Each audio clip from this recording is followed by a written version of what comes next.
Salut la compagnie, c'est Jules Melon et aujourd'hui dans l'impro ciné critique, très gros morceau. À mon avis, cette vidéo va être très chargée. Puisque je vais vous parler d'un film sorti aujourd'hui en France, que j'ai dû aller visionner sur Paris car pas très bien distribué. Le troisième long métrage d'Ari Aster, après le très bon Hérédité et l'excellentissime Midsommar, qui fait partie de mes métrages préférés de ces 5-10 dernières années. Il nous revient avec Beau is Afraid, nouvelle production studio A24, et avec au casting dans le rôle principal, Joaquin Phoenix, qui collectionne les prestations marquantes ces dernières années, et ici, il y avait tout pour que ce soit encore le cas sur le papier. À ses côtés, Patti LuPone, qui interprète sa mère, Amy Ryan, Nathan Lane, Kylie Rogers, Parker Posey, qu'on avait vu dans Scream 3, par exemple. Et alors, grosse surprise, parce que je n'avais pas vérifié la liste des comédiennes et comédiens avant donc de voir ce film. Denis Ménochet, il est là, l'un des meilleurs acteurs français de sa génération. Et j'expliquerai quel est son rôle peut-être plus tard, sûrement dans une zone spoiler, parce que je vais être obligé d'y aller pour expliciter certaines choses. Citons aussi la présence du jeune Armen Nahapetian, qui est la version jeune du héros, et non, donc ce n'est pas du rajeunissement numérique sur Joaquin Phoenix. Beaucoup de gens y avaient cru, mais non. Citons aussi, tiens, Steven Anderson, j'ai envie d'en parler parce que lui, qui joue le psy, on l'avait vu récemment dans le Dune de Denis Villeneuve. Bon, alors, est-ce que nous sommes ici en présence d'un nouvel opus en mode horreur psychologique, comme ces deux précédents, ou est-ce qu'on va ailleurs? D'abord, petit synopsis, afin de placer le décor. On va suivre l'odyssée à la fois psychologique et physique, un voyage, si vous voulez, d'un homme qui a entre 40 et 50 ans, nommé Beau Wasserman, ou Wasserman, si vous préférez, qui ne va pas bien du tout. Il a des angoisses, il prend des médocs, il va voir son psy, et il est amené, donc, pour aller fêter le jour de l'anniversaire de la mort de son père, qu'il n'a jamais connu, à visiter, à retrouver, si vous voulez, sa maman, qu'il n'a plus vue depuis de longs mois. On sent qu'il y a une relation un peu tendue, où ils veulent plus trop se voir, enfin on sait pas trop, enfin c'est bizarre. Et donc, au moment de partir, il se lève trop tard, déjà, pour des raisons assez particulières, eh bien, il va connaître péripéties sur péripéties qui vont lui faire louper son vol. Mais bon, il va quand même tenter d'y aller, chez sa maman, par d'autres moyens. Il va donc entamer une sorte de voyage qui va se transformer presque en rite initiatique ou forme de révélation de certaines choses, on ne sait pas trop.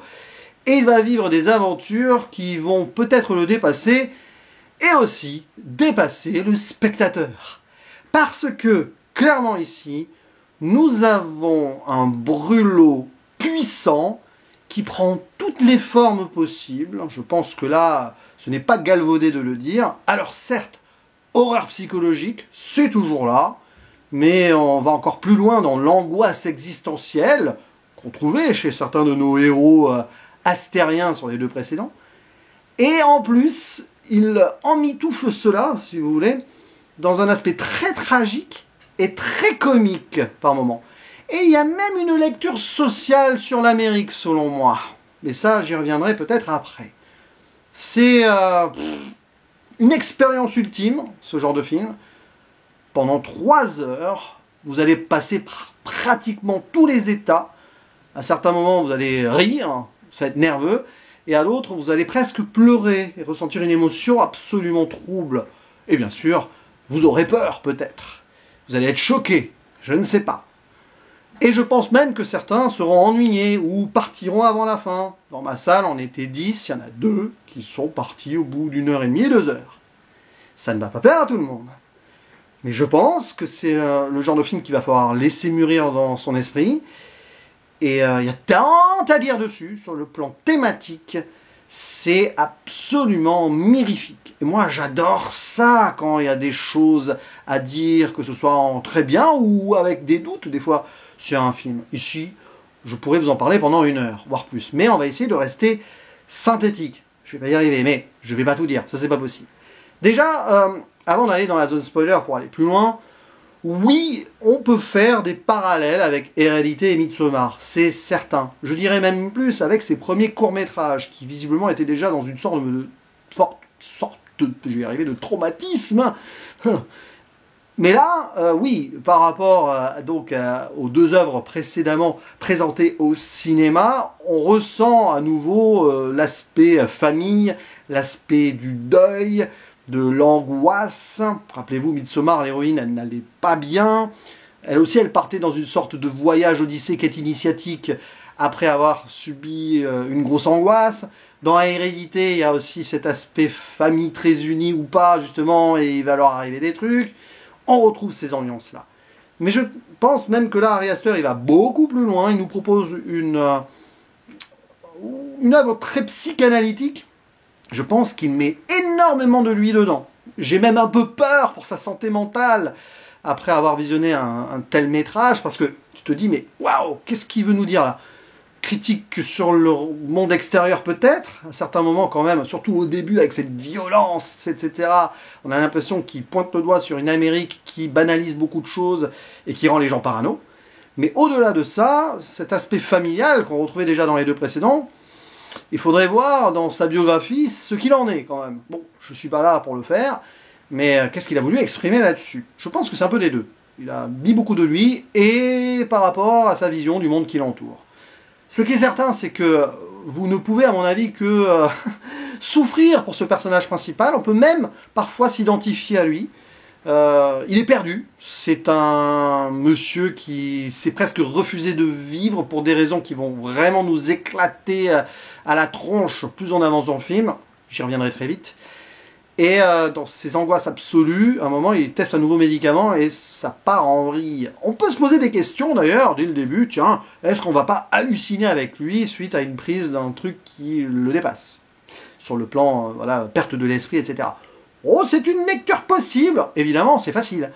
À partir d'un moment, on peut l'imaginer partir dans le monde des rêves ou de l'illusion, et ce qui va se passer après, c'est un petit peu cela. Sauf qu'il y a quand même des pans de réalité qui reviennent par moments, aux côtés de situations très étranges, ce qui fait qu'on peut avoir plusieurs lectures, et que c'est pas si simple que cela, à mon avis. Le genre de film qu'il faudra revoir et re-revoir pour avoir une absolue certitude de certaines choses, et à mon avis, on n'en aura jamais une vraiment, parce que Ari Aster, il a laissé plusieurs portes ouvertes. Oh, il nous en a claqué quelques-unes à la gueule aussi, hein. Voilà. Et évidemment, Joaquin Phoenix est extraordinaire. Ça, ce rôle-là, il le maîtrise à 100% dans le sens où il est à la fois perdu, mais il est impliqué psychologiquement et physiquement aussi, parce qu'on le voit, il y a des scènes un peu violentes et il n'a pas été doublé. Hein. Il a tout fait pratiquement. Il y a de la violence qu'il subit, la violence dont il est témoin. Et ouais, ça part dans tous les sens. Alors, avant d'aller dans la zone spoiler, je suis obligé. Deux petites choses, des petites pistes de lecture, j'ai envie de dire. Vérifiez bien, voilà, parce que Ari Aster dans la réal, faut en parler quand même, comme d'habitude, il pose ses plans, c'est très cadré, c'est plans fixes souvent, mais il y a aussi des plans séquences, un peu travelling, etc. Ça dure, donc il fait vivre son espace. Bon, souvent il surcadre et enferme les personnages, mais ça c'est normal, mais à des moments, notamment dans la rue, ou quand il rentre dans sa maison, le personnage, on voit les choses, on a le temps d'observer. Des tags sur les murs qui montrent la violence, liée aussi au sexe, parce que c'est une importance capitale dans le film, je vais y revenir très vite. Et donc ce qui se passe autour de lui, avec aussi des affiches. Et à un moment, dès le premier plan où il est dans la rue, une nouvelle fois, Aster s'amuse à nous faire du foreshadowing, à nous prévenir de ce qu'il va mettre dans le film, comme il l'a fait dans le premier plan de Midsommar, hein, cette tapisserie. Voilà, si vous n'avez pas vu Midsommar, ne prêtez pas trop attention à la tapisserie, regardez le film et revenez au début sur la tapisserie, vous comprendrez pourquoi.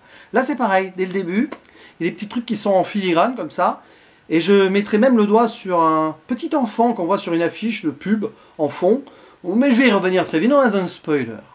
Et autre piste de lecture, faites très attention à la symbolique de l'eau, parce que ici c'est à 100% partout, il y a de l'eau à pratiquement tous les plans, enfin, ou des références à l'eau. Le personnage principal s'appelle Bo Wassermann. Wasser en allemand, ça veut dire l'eau, l'homme eau. Et en effet, l'eau, vous connaissez hein, un petit peu le symbolisme, c'est à la fois la vie et la mort. C'est aussi une tentative d'émancipation, ou pas, justement. Ne serait-ce que quand on est sur les flots, à un moment on a un flashback, quand il est ado et il est sur une croisière, l'eau est partout. À un moment dans la baignoire, vers la fin, il y a un bateau. Partout. Et puis il doit boire de l'eau avec le médicament qu'il prend, sinon c'est pas bien. Il a du mal à la trouver, l'eau d'ailleurs. C'est passionnant. Il y a beaucoup de choses là-dessus. Et voilà. Donc, portez bien attention à cela, et puis allez voir le film. Et puis maintenant, arrêtez la vidéo ici, revenez à la conclusion si vous voulez, parce que je vais entamer une zone spoiler. Parce que là, pourquoi déjà, tiens, je vais revenir aux références à Hérédité et Midsommar.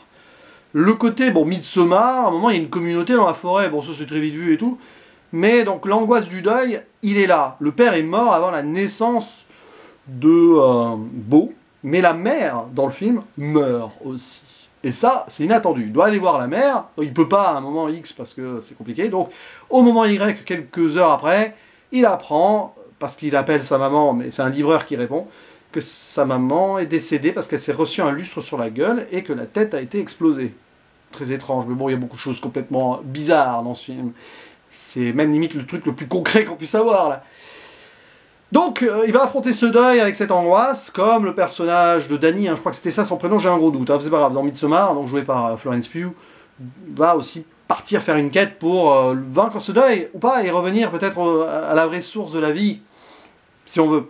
Et le lien avec Hérédité, il est encore plus puissant vers la fin, puisque cette mère, elle n'est pas vraiment morte, et on apprend qu'il y a une malédiction qui fait que Beau a été élevé ainsi, sans amour, avec trop d'amour, on ne sait pas trop, il a été trop couvé, c'est très violent, parce que la mère, elle a hérédité d'une malédiction, un peu, quelque part, enfin, elle voulait pas hériter d'une malédiction, hériter, je vais y arriver, d'une malédiction, sa mère qui ne l'aimait pas, et la mère de sa mère qui l'aimait pas, elle voulait donc, elle, aimer son fils, et on a vu que finalement, en l'aimant trop, c'est encore pire.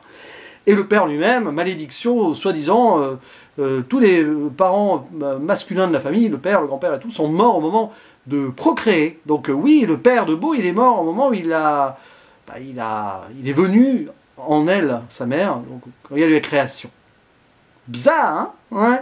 Sachant que le film, d'ailleurs, s'ouvre sur la naissance de Beau. Ouais. Ok, de son point de vue. C'est génial, ça. J'adore cette idée. Donc, et se referme avec la mort de Beau. Comme ça, on a toute sa vie. Voilà, Hérédité et Midsommar, oui, c'est là, il n'y a pas de souci. Par contre, après, évidemment, là, on se retrouve dans un délire, la mère possessive ultime, là, ça va loin. La mère, pour moi, là, ça va au-delà de la mère, c'est même presque une forme de dieu maléfique dans le film.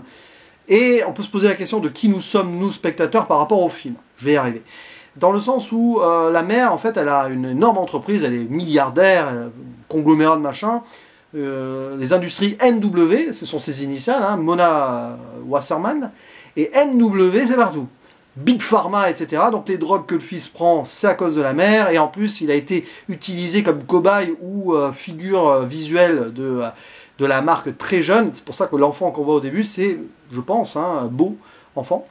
Donc il a été couvé et en plus mis dans une société, il n'a jamais pu s'en sortir, à la fois de cette surprotection et aussi de cette aliénation sociale, d'où la critique de l'Amérique qui va avec. De toute façon, Big Pharma, grosse corporation, Amérique, violence.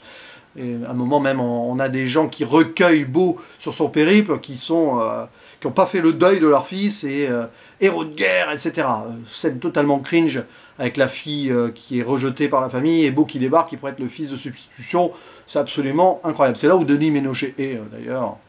Petite parenthèse dans la parenthèse. Et donc, pour revenir à la mère, elle contrôle tout. Et elle a contrôlé la vie du fils, comme elle contrôle beaucoup de choses au niveau financièrement dans cette société. Et du coup, la mère, elle est partout, par extension. C'est pour ça aussi que la violence, tout ça, c'est dû, même indirectement, à la mère, qui est l'une des femmes les plus puissantes du pays. Tant et si bien que Madame Wasserman, elle vit dans la ville de Wasserton, la maison de l'eau, ou la maison de la dame. Limite, elle porte son nom, quoi, la ville. C'est encore plus violent qu'on pouvait l'imaginer.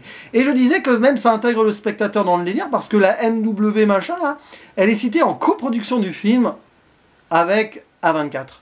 C'est-à-dire, bon là c'est du clin d'œil, mais en fait, Ari Aster, là, le film qu'on voit, c'est un film qui est produit limite aussi par la mère, et dans le film, on voit que la mère, à un moment, avec des souvenirs et tout, des caméras, en fait, elle sait tout de la vie de son fils, parce qu'elle a fait tout filmer.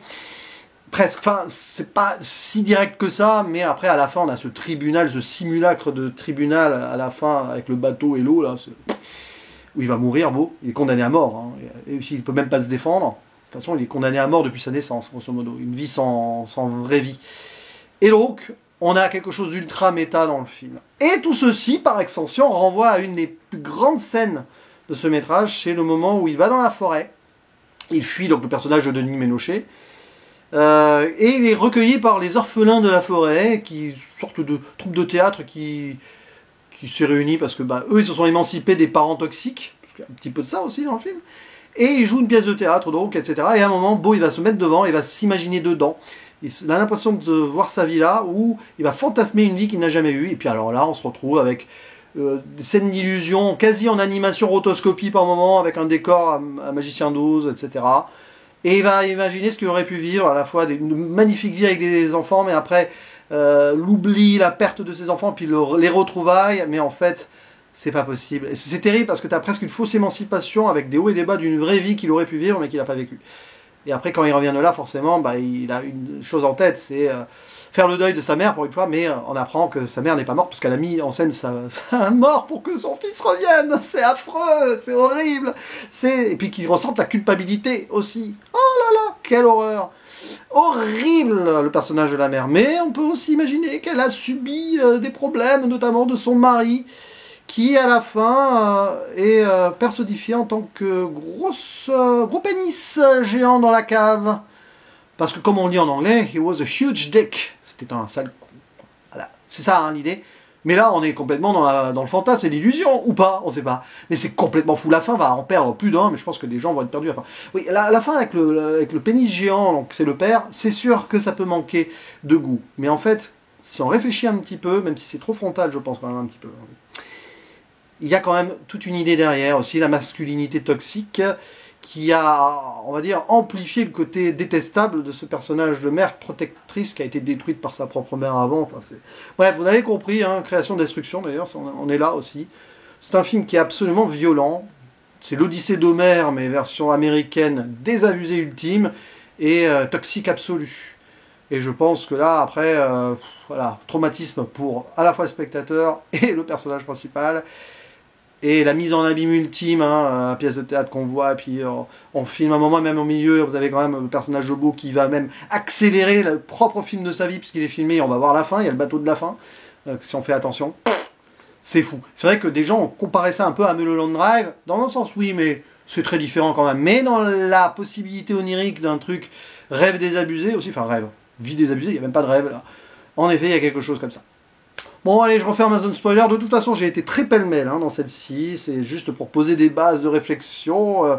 On en discutera ensemble dans les commentaires. Parce que c'est, après un premier visionnage comme ça, sans prise de notes précises, etc., c'est compliqué. C'est un film à voir, Beau is Afraid.